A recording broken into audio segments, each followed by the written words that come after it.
The cloud of layoffs hanging over big tech once again. Amazon is the latest to announce job cuts, 18,000 of them. And that's almost double the 10,000 that they were aiming for last November. Employees are expecting that they will be told about the cuts by the 18th of January. Amazon's cuts would be about 6% of their 300,000 corporate employees. But Amazon's austerity measures are not limited to just layoffs. It has also been looking at other ways to cut costs. It has delayed opening warehouses and cut back on projects like the Echo and delivery robots. But the most extreme case of cost cutting could be at Twitter. Elon Musk has shut down a data center.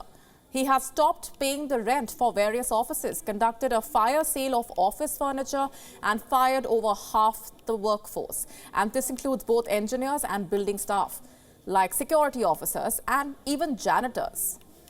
It's so bad that there are reports that people are bringing their own toilet paper to work. So now Twitter office goers face hygiene issues, while Twitter may be facing trouble because of a special set of circumstances. The wider tech job bloodbath is the result of the pandemic hiring majorly. Amazon saw a surge in business during the lockdowns. People were both sitting at home and they chose to shop. Amazon and many other tech firms hired in large numbers, riding the wave of the lockdown demand. And now the chickens have come home to roost. Take Salesforce, the cloud-based software company which owns the messaging service Slack.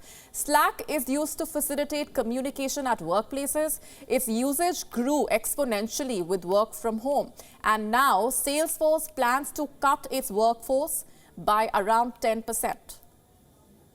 The CEO has said, and I'm quoting, "As our revenue accelerated through the pandemic, we hired too many people leading into this economic downturn we are now facing, and I take responsibility for that." In fact, signs of the economic downturn are not limited to the big tech. Let's take Goldman Sachs, for example, one of the big banks of Wall Street. Employees there are not even getting their free coffee at work. When the employees returned from their New Year holiday, they found a sign at the 11th floor Sky lobby saying the coffee was no longer complimentary. Many were peeved at the latest cost-cutting measure, that too just after the CEO had announced that another round of layoffs is expected during the first half of January.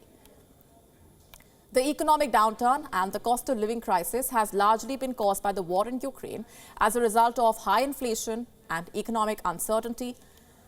People have tightened their purse strings, and since customers are not buying as much anymore, companies are not spending what they used to on advertisements. It's a domino effect that is hurting corporations in general and big tech in particular. The first months of the year are historically the ones that see the most layoffs. With the coming of the new year, firms try to balance their books and trim the proverbial fat. With a looming recession and cost of living crisis that isn't likely to go away soon, January looks set to be another month of massive job cuts.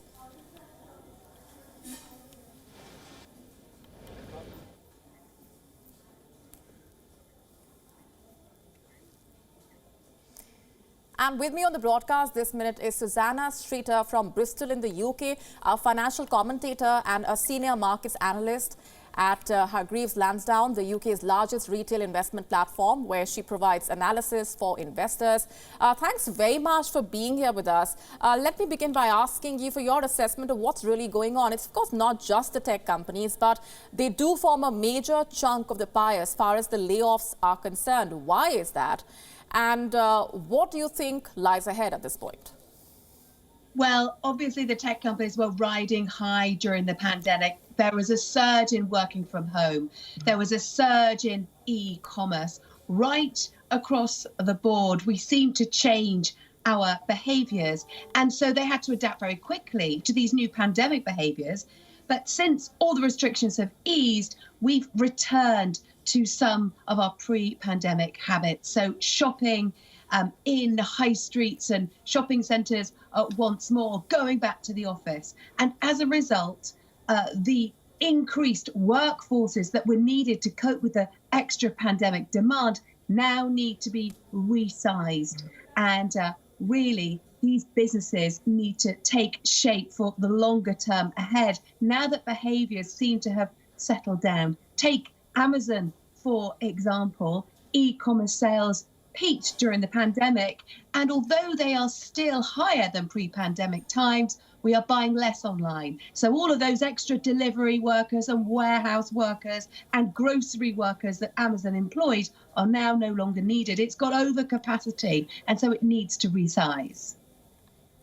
Right. So 18,000 is a number that we're looking at that Amazon has spoken about. That's a number of job cuts this month itself. Where do these workers really go? Because what's the hiring looking like as far as the tech space is concerned at the same time? Also, is there any way to really cushion this blow and soften the blow at this point as far as the measures that are being provided to the employees who have been laid off are concerned? And also any way to ensure that no more layoffs take place during the coming months?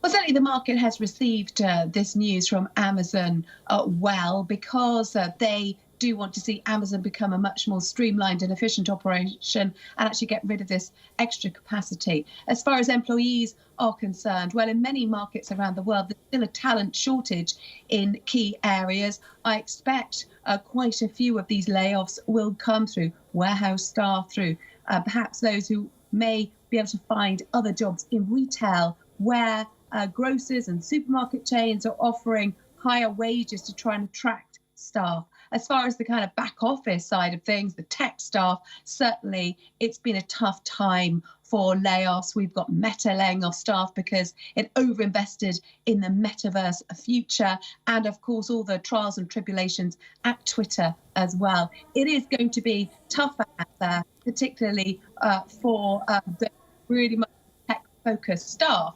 But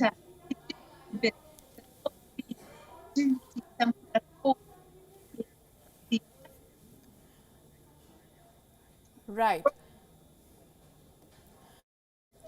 Right. Losing your audio there, but we do get the essence of the point that you're making here. That is, the way forward does look difficult. At the same time, it is full of opportunities. We are leaving it there for the moment, Susanna. Thanks very much for being here on the broadcast.